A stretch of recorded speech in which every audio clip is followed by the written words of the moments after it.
argue that Jesus is a Hispanic because when you look at the picture of Jesus that everyone's been taught, that is the picture of the Pope's bastard son. So it's all about control. Right. So Spaniards are considered the so-called white man. Well, no, they're not. Spaniards? That's why Trump is No, Spaniards. Spaniards. Spaniard. Yes. Different from Hispanic. Yeah, Hispanic is the Spain. Yeah, there you go. Spaniards who conquered the so-called Hispanics. The original colonists. Hey, you said, brother, that it's a way to stay in power, right? Control. Yeah, because who's the controlling party? But really, in essence, in truth, the only way they have power over us is if we're not obedient to the law. You know, when we're in the law, we have power because we have God with us. Yeah. When we're disobedient, then that's when everyone can come over us. That's when we lose our head position. And we or in my opinion, when we lack unity. And there's really no if we had a law, there'll be unity. Because the law is love thy brother, you love thyself. Exactly. So that's unity. Yeah. But we understand where it comes from, but is there really unity? So what I'm saying is, it still follows what he's saying. So what he's saying is the whole problem why there are brothers is because we don't keep the law. So you said we like unity. So I'm saying we don't follow that law of unity and unified. Exactly. Yeah. So if we were in the law, we would have unity. That's something that we have to understand. Well, no doubt. We get that Exodus chapter 20. All right. Let me just let you hear this, brother. So I'm gonna bring up some of the law. So we gotta make a connection. We gotta make a connection with the law. Let's get 20 and verse 17.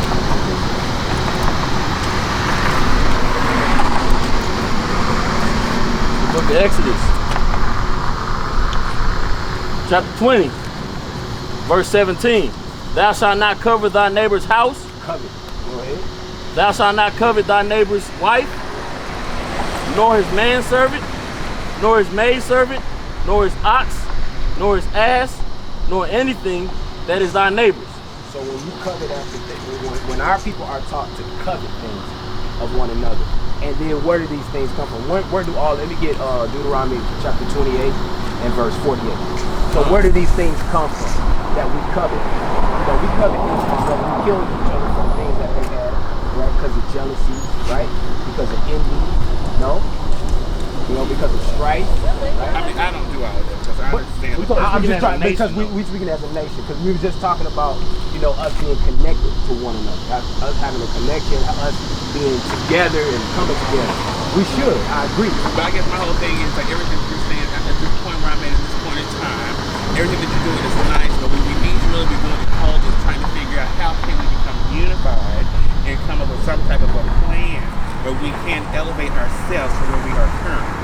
You know, because all the jargon that we're all currently doing does not change the place where we're at in life. If we want to elevate our life, we all need to learn to say the law to be unified. In my opinion, you know, it's not just a covenant, but we also have to be compassionate, understanding, and respectful of people's differences.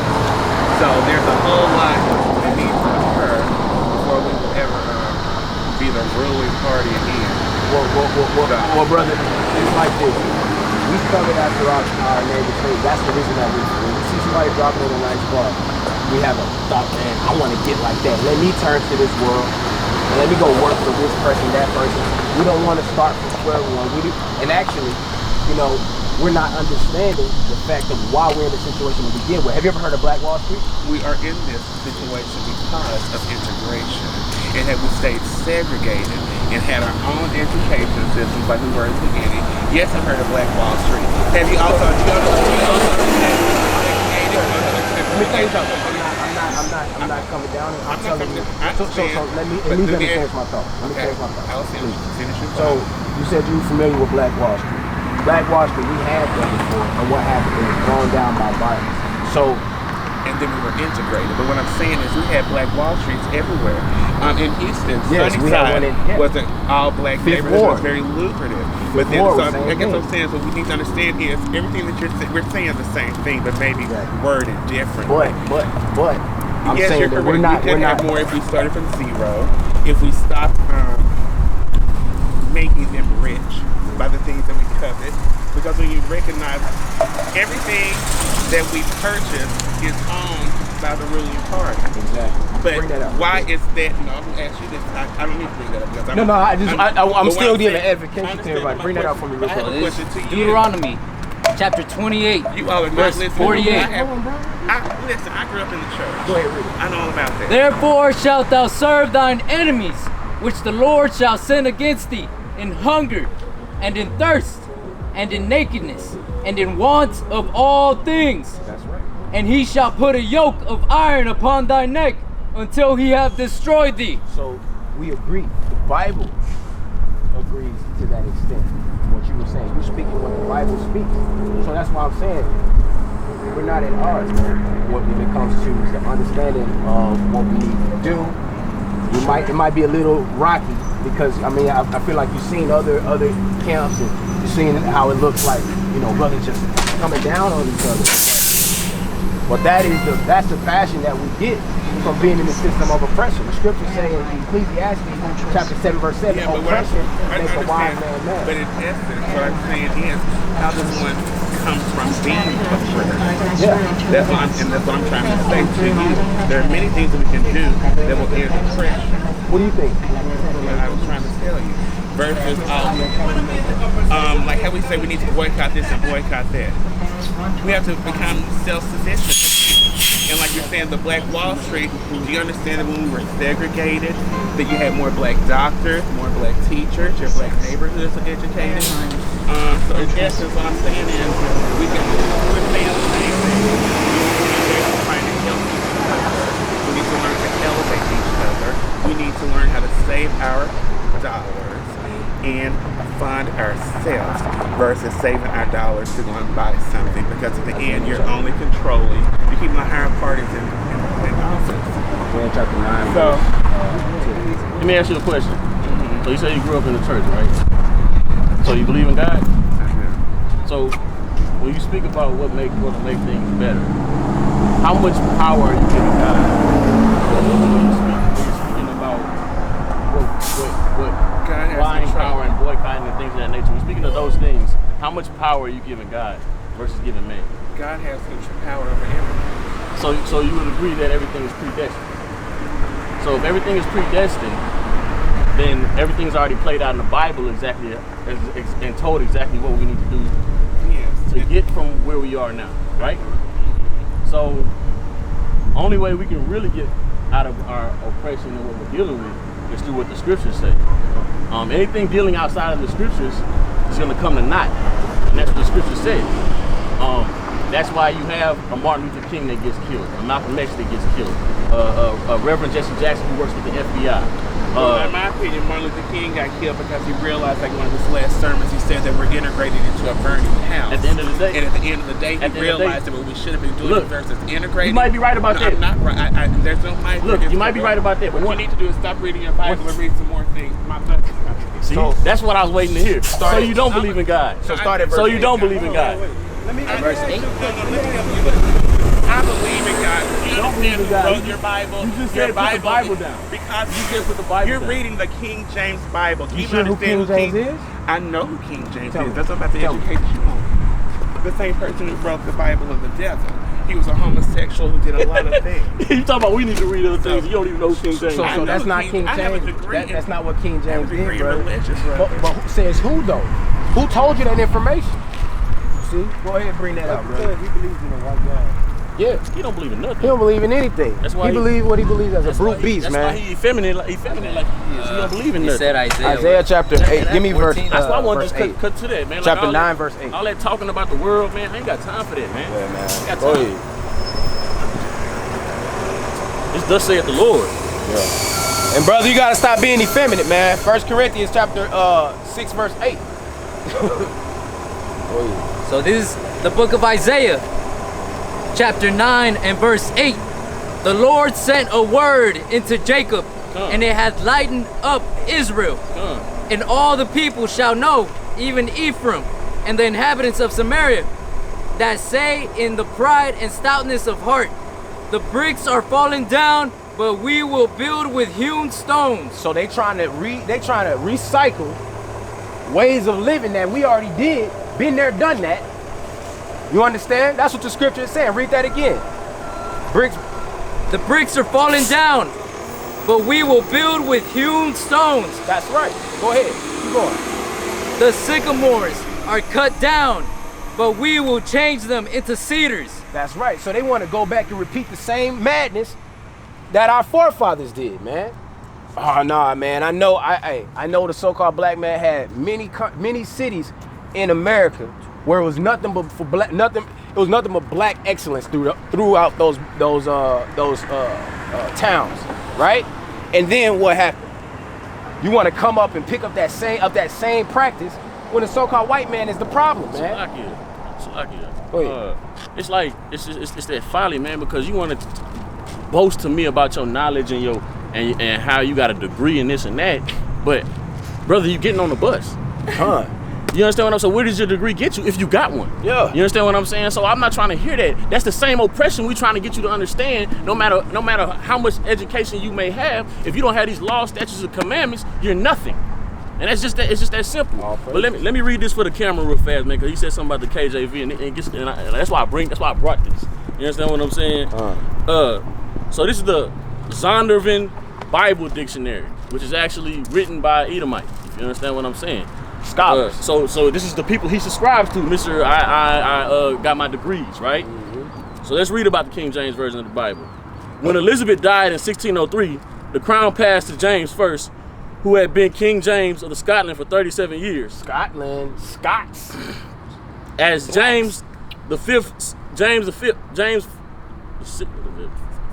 I don't even know what number it is. How to read them Roman numerals. This one right here, Yeah. That's gonna be the 6th. The 6th, what I thought. James the 6th, several months after he ascended the throne of England, he authorized a new translation of the Bible to replace the Bishop's Bible. 47 of the best Hebrew and Greek scholars of the day were divided into 6 groups. 3 for the Old Testament, 2 for the New, and 1 for the Apocrypha. 2 of the groups met in Oxford, 2 at Cambridge, 2 at Westminster, and when the group had completed its task, its works were submitted to 12 men, 2 of each panel. Final differences of opinions were settled at a general meeting of each company. In case of special difficulties, learned men outside the board of revisers were consulted. Marginal notes were used only to explain Hebrew and Greek words to draw attention to parallel passages. Italics were used Go ahead. for words not found in the original necessary to complete the sense. So, like this book, this Bible went through so many different channels to make sure it didn't have biases, to make sure it was translated correctly from the Hebrew and Greek and Aramaic.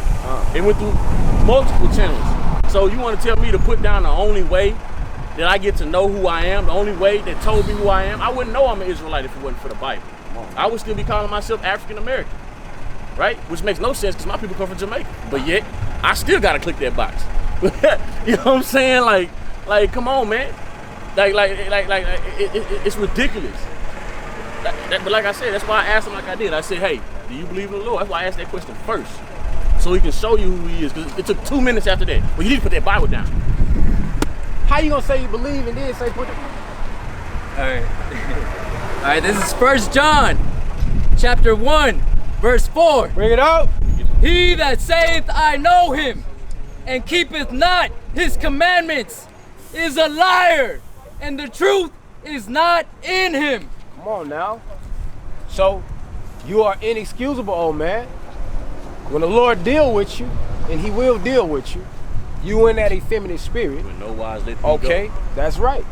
You're gonna fall into the hands of the Lord. It's a terrible thing to fall into the hands of the Lord. Come on. But whosoever keepeth his word, in him verily is the love of God perfected. Hereby know we that we are in him. That's right. If we keep his what? Commandments. That's right. And you gotta keep his word. His word. You know? It's a lie. Bring that for me, brother. The book of Psalms. It go right with it. Chapter 17, verse 4. Concerning the works of men, by the word of thy lips I have kept me from the past of the destroyer. No, by building up another Black Wall Street. I have kept me from the past By what? concerning the works of men by the word of my lips, of thy lips. Of the Lord's lips. Huh. Of our power's lips. He have kept me from the past of the destroyer. of the destroyer, the one who has the power to do what? Kill. The one who has the power to murder you. You know? We gotta wake up in these last days, man. The Lord is the only one that can keep us from falling. But listen, we out here whether what? Like we was reading in Ezekiel chapter 3, or is it 2? 2. Yeah, whether we hear or forbear, whether they hear or forbear, we're gonna bring this truth out. Huh. You know. Go ahead. You said you had something. Nah, I'm about to get something though, but Go ahead and go. If you gonna pull something, what you had? I mean, I'm still in 1 John. Go ahead. Whosoever committed sin. 1 John 3 and 4. Whosoever committeth sin transgresseth also the law. For sin is the transgression of the law. So look, this is 2 Timothy chapter 3, verse 7. Let's start at verse 6. For this sort are they which creep into houses and lead captive silly women laden with sin, led away with divers lust. And that brother had divers lust, and the dude was a flaming, I don't know what that dude's practice was, but he was effeminate, Yeah. He was effeminate, all right? And he had no beard on his face. He was talking with a light voice, okay? Switching. That's right. That's not of the scripture. That's not of being dead with Christ. I thought that was a sin. That's a sin, of course. That's why he didn't want to deal with the scriptures, man, because he was scared sooner or later he was going to get to that, and that's exactly why he wanted I that Bible to noticed get that put because down. when he That's had why he asked him wanted to that run. question, he had started sweating and he had did this. Yeah. Oh, yeah. Dead giveaway. He got it. Dead giveaway. Yeah, definitely. It's sick. No, let me finish this one up real quick, bro. It says,